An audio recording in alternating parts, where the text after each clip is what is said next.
Manny Pacquiao contra David Díaz. Instead of Diaz's, it would have been stopped before now. It probably would have, you know, because Diaz is going to keep coming all night long as they let him. But even when he punches, he's ineffective.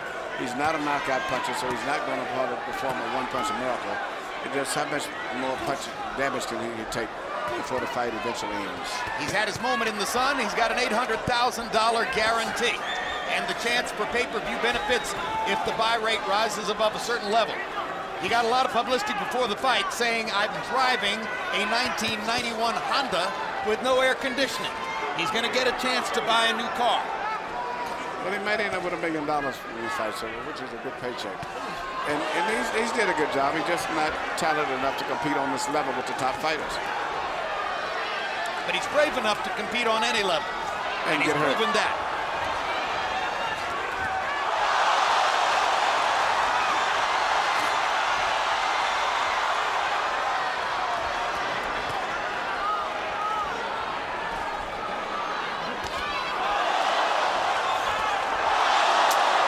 Tremendous straight left hand shot for Pacquiao. Diaz falls into his arms. If the idea here is that there's some honor in allowing David Diaz to finish the fight, that would be a very misplaced instinct. It's not worth it. There's plenty of honor for Diaz tonight. It won't be in some way embellished by letting him go to a bloodier, more brutal finish.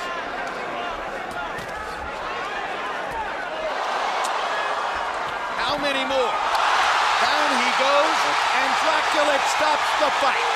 They should have never got to that.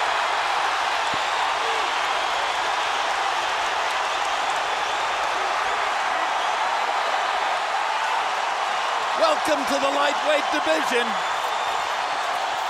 Manny Pacquiao was sensational tonight. He put on a clinic and it proved that he was much more than just a power puncher. A flame of pure fire. He did it all.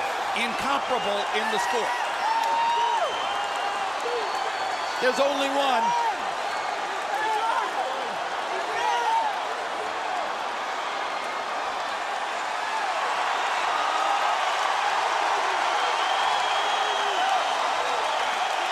Portrait of a superstar. Manny Pacquiao in bold relief.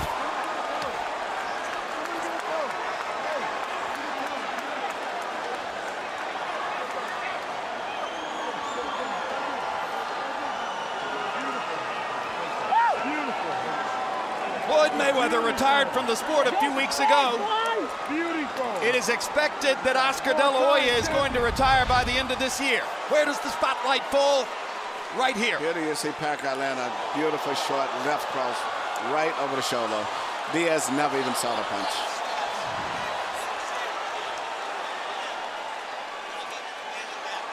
Jab, left hand, good night. Merciful. Final. Arturo Gatti contra Erik Jakubowski. Skulle heller skjære av ringen litt, ikke løpe etter den. Ja, bra til kroppen. Akkurat på beltet där. Ja. Jag vet inte om Jakubowski har någonting att svara upp mot när Gatti bultar honom mot kroppen för att sedan försöka avsluta. Där kommer högen och här är det ju, här kan det vara slut ganska snart igen. Ja, ser ut som han tar det ganska grejt här, men inte den vänster. Där satt den mot käken, en vänster. Och Jakubowski åker kana på golvet. Det är klart ut. Och kanske kan rädda sig kvar över första ronden, men frågan om det blir särskilt mycket till. Domaren är fram och frågar hur han mår. Och här gäller det för Jakubowski att hålla sig undan de här sekunderna som är kvar av första ronden. I hvert fall från den vänstra hoken där. Han kommer höger också. Skriver upp. Och där reder han ut första ronden, men det var inte mer. Och frågan är om Jakubowski kommer att klara den här utan att ligga kvar på golvet.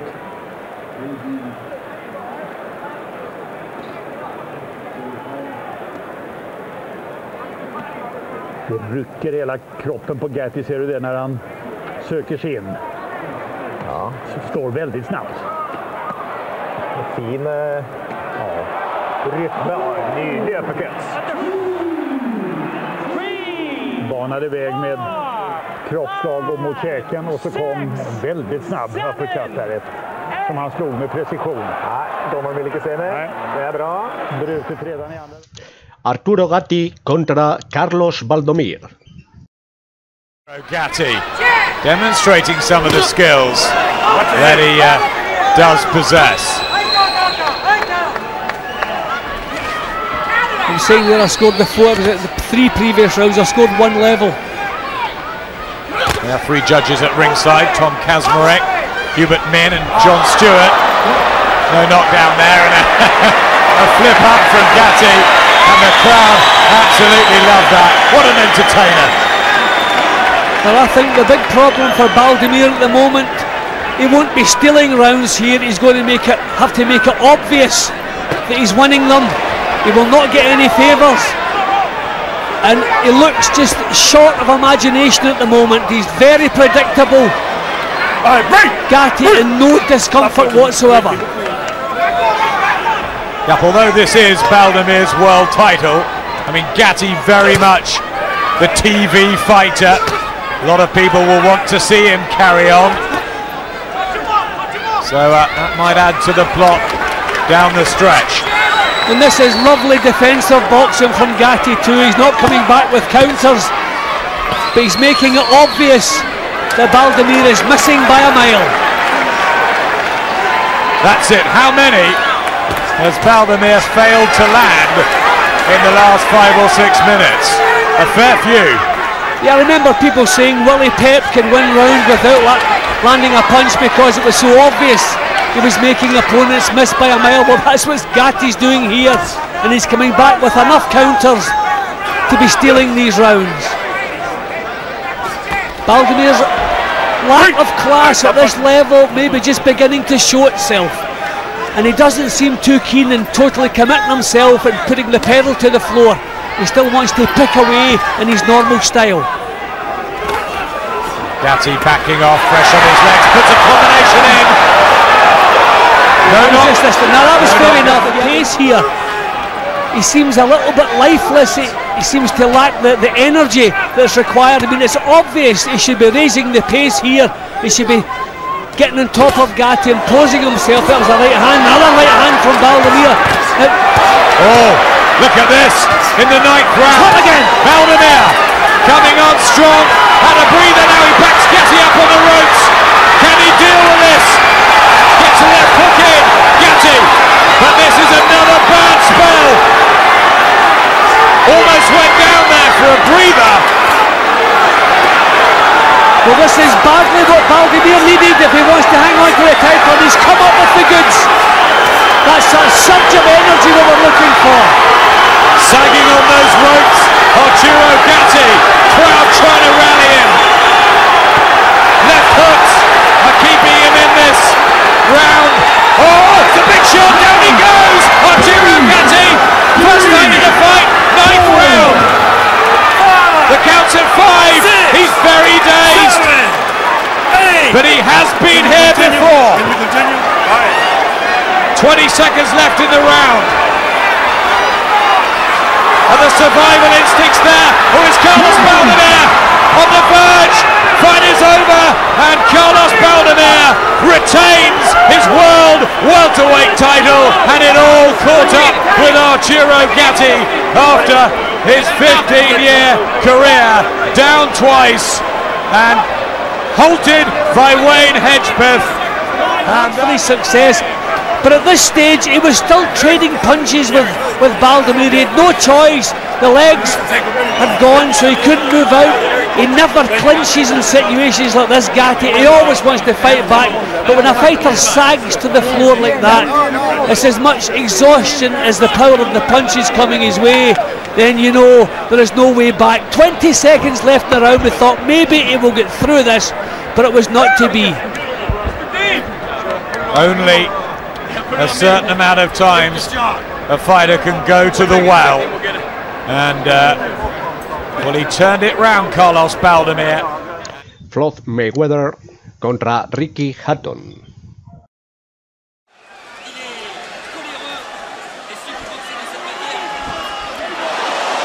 Geht zu gerade ran, Ricky Hatton. Und wird ganz einfach getroffen. Ja, der eine hält, der andere tut aber auch alles dafür, damit gehalten wird. Er versucht ihn abzufangen. Er versucht ihn mit links hinzustellen und versucht dann die rechte ins Ziel zu bringen. Ricky Hatton, aber er wird dabei getroffen.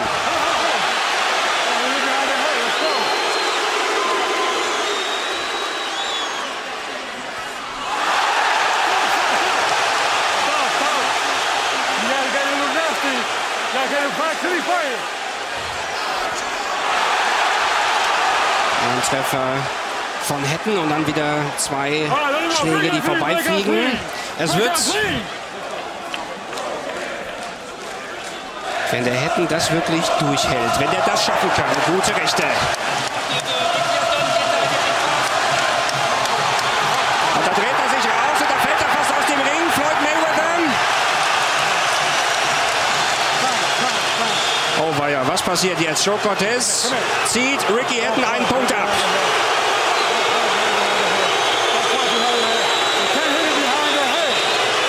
Auf den Hinterkopf geschlagen, sagt Joe Cortez. Und da hat er natürlich nicht ganz unrecht. Aber immerhin hat Floyd Mayweather sich auch rausgedreht. Und das zeigt Ricky Hatton hier auch an.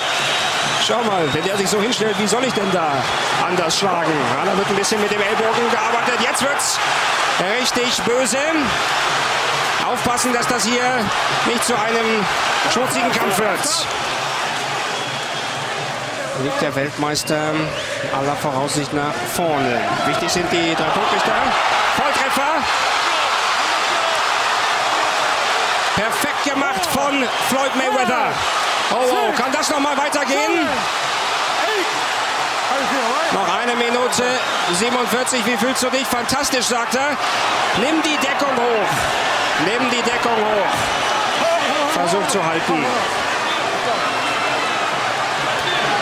Jetzt könnte es bitter werden. Nochmal die linke. Er ist mitgenommen. Er ist mitgenommen. Er wackelt. Und der Kampf ist aus. Da fliegt auch noch das Handtuch rein. Zu viele harte Treffer. Floyd Mayweather gewinnt diesen Kampf vorzeitig. Das war der große Sieg, den er brauchte. Das war der große Sieg, den er unbedingt landen wollte. Den Druck aushalten und dann zurückkommen. Und dann den Mann, von dem alle gedacht haben, wenn hier einer durch K.O. gewinnt, dann wird es Hatton sein, den dann K.O. zu schlagen. Ja, das hier war der herausragende Treffer. Das war der Schlag, den es früher schon mal gegeben hat. Die großen Champions haben den beherrscht und ich beherrsche ihn auch. Haben Sie da gemerkt, dass er da schon angeschlagen ist und nicht mehr lange durchhalten wird? Ja, ich habe heute gemerkt, dass er da am Ende war, aber ich hoffe, dass er weitermacht. Ich hoffe, dass er noch weitere Kämpfe bestreitet, denn es war ein toller... Floyd Mayweather contra Diego Corrales.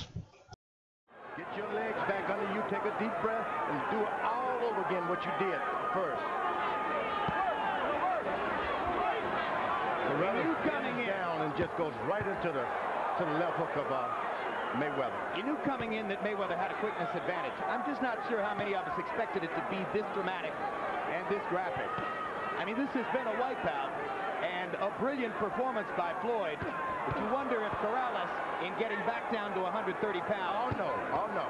It's been a masterful job here. This has been a job of pure boxing. Pure boxing. So it doesn't matter what conviction anybody did. No, I agree with George.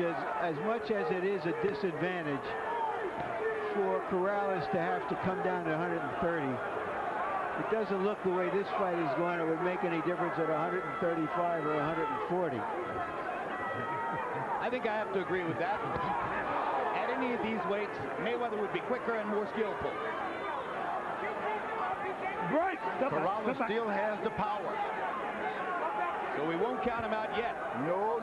All you got to do is get Mayweather too overconfident, start trying to mix it up with this puncher, and Mayweather can be getting off the canvas himself.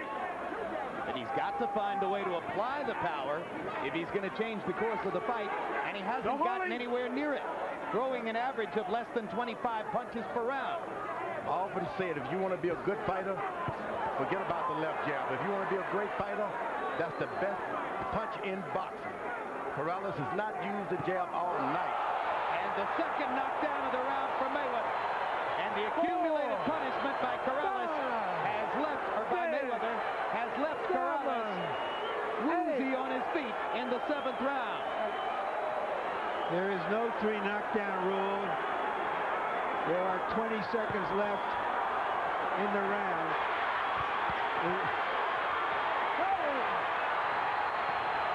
And there's the 3rd knockdown of the round. 5, 6. In all likelihood, won every round. Most rounds he's dominated. He knocked Diego Corrales down 3 times in the 7th round. His most important punch for Mayweather has been that left jab right in the pit of the stomach. Makes his taller opponent bend down more and more to his level. The odds were close. Ringside experts were probably pretty close to evenly divided as to who is going to win the fight, and Mayweather's just walking away with it as he pushes Diego down. And Richard Steele says, don't push.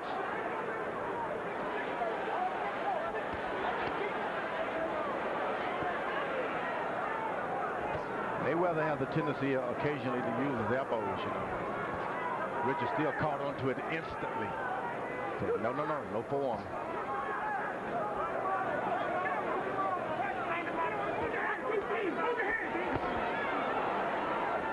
Quick left hook and a walk away by Mayweather as Corrales tried to close in.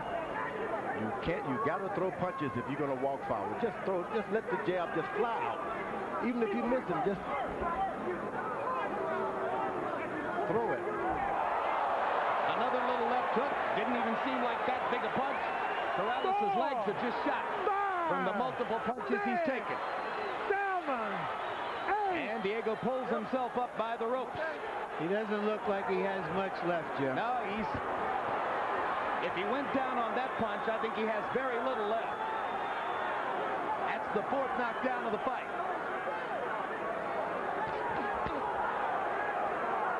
Corrales with the right hand to the rib cage.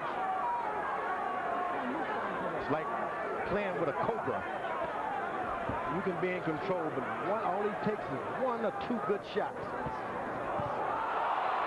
Right hand, another knockdown, 5th knockdown of the fight, 5th knockdown of Corrales' career. Another mark of what a performance it's been. Ray Woods is up on the apron. That's going to be the end of the fight.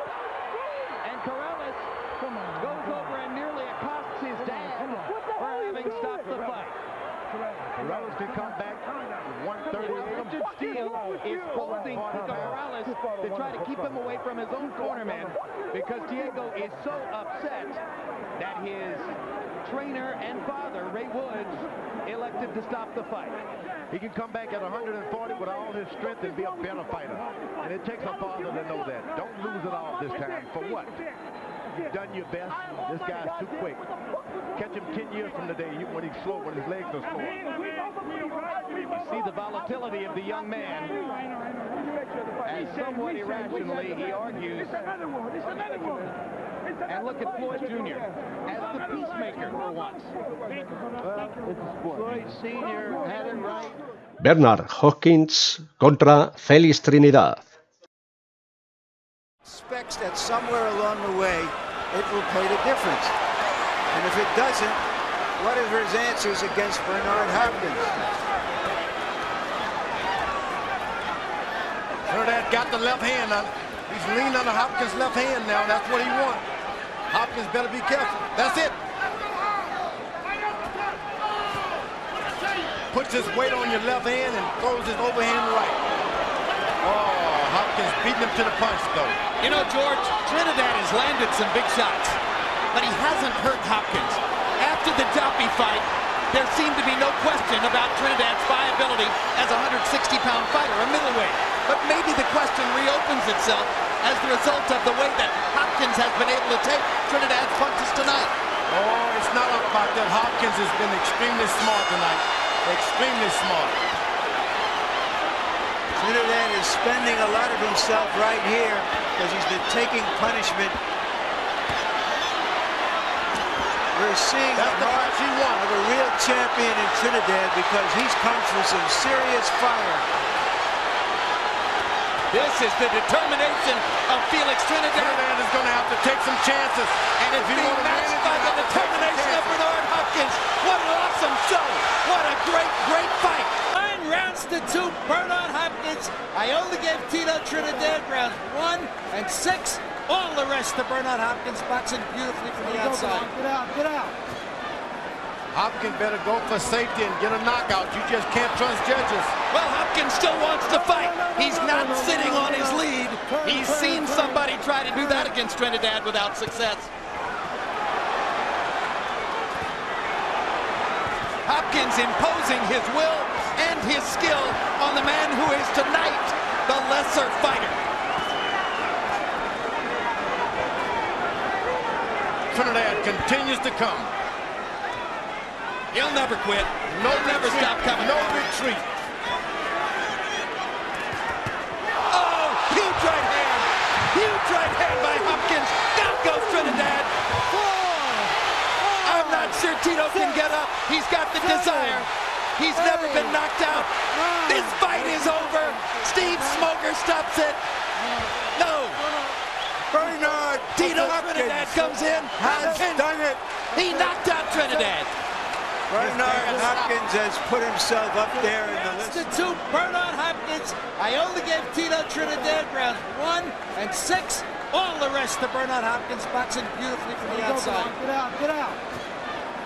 Hopkins better go for safety and get a knockout. You just can't trust judges. Well, Hopkins still wants to fight. He's not sitting on his lead. He's seen somebody try to do that against Trinidad without success.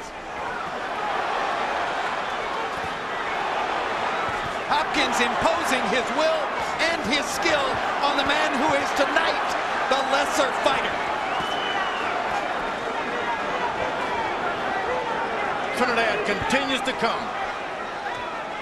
He'll never quit. He'll never stop coming. No retreat. Oh, huge right hand. Huge right hand by Hopkins. Down goes Trinidad. I'm not sure Tito can get up. He's got the desire. He's never been knocked out. This fight is over. Steve Smoker stops it. No. Bernard Tito Trinidad comes in. has done it. He knocked out Trinidad. Bernard Hopkins has put himself up there in the list. Been so physically beaten up in his career, never before knocked out, goes down in the middle of the 12th round and cannot continue, as Bernard Hopkins punctuates a huge and thrilling and unexpected victory with a sensational power shot show in the 12th round. Oh, what a right hand, George. What a right hand. Every shot. This guy was so, I never thought his legs could last, but I guess those 150 pounds, exactly what he needed to move around. 157 pounds, 3 pounds under the limit. Some people thought, oh no, he'll be too weak. He wasn't too weak. He was too strong. He tricked us all. He tricked us.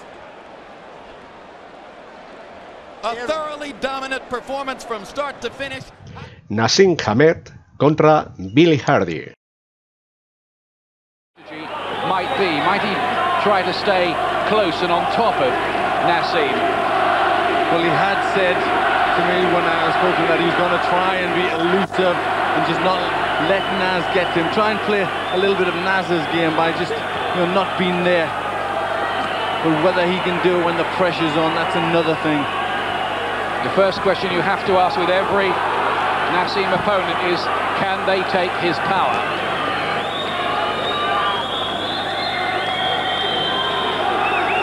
Billy Hardy's on his bike. He's making the Prince come to him.